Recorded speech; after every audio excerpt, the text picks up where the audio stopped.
Okay, I'm going to walk you through how to create your Google site, which will host all of your projects for this course.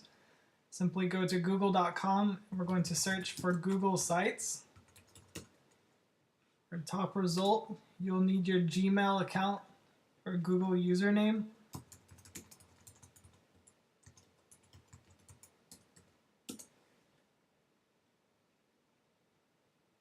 You'll see I already have one created. You will actually have to create your first one, so you're going to want to select Create. Your screen should look very similar to this. Use the blank template so Google does not fill your template with a bunch of random information from the internet that you will have to delete. You'll be able to change your theme and make it custom as we go through the course.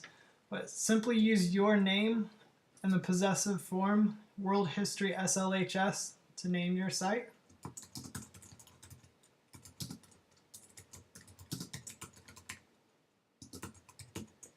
And that will actually create a URL. So if that URL is taken, you may have to repeat this until you find a URL that is not taken. You can choose select a theme, scroll through, see something that you would like to see in your background. Then we have to prove to Google that we are not a robot. Once you have that code in, select create. Now we have to tell it again that we're not a robot. Or maybe you got yours correct and I did not.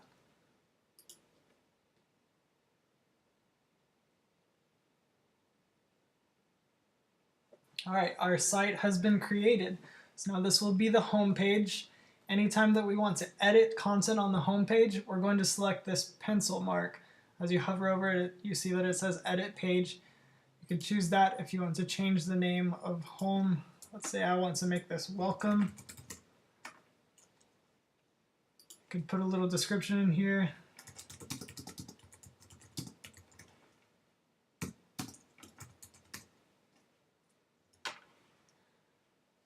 I'm going to have to save any changes that I make.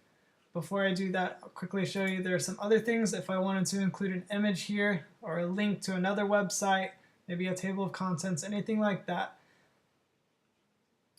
I'm going to save my changes. Alright, now I need to create sub-pages in order to host different pages that I'm going to have assignments on. So anytime I create a new page, I want to make sure that I'm home. I can always click here to take me back to home.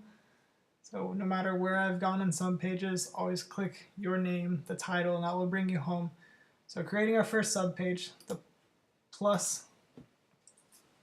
Now we need to make the name here. The name here is okay to use whatever you want to. They're not going to have URLs that are already used available because this will be simply added to the unique URL you already created. So our first one is 1a dash the medieval world. So I want to make sure that this is going to be a web page, but I want to change this each time to put it under welcome. That way this will keep all of my folders in order. So once I have that, create, and now you see that it shows up here. So I have a new page. I want to save this. Right now I don't need to make any changes, but ultimately as we go through our first projects, you'll be adding them to this page. So save, and I can go back to my home, and it's always there. So as soon as I get my first assignment done and want it loaded on here, I can click 1A, I can add a file, I can also choose edit and insert. So maybe I created a video for my first project. I would come down here, choose YouTube, Google Video, wherever I decided to put my video, and insert it there.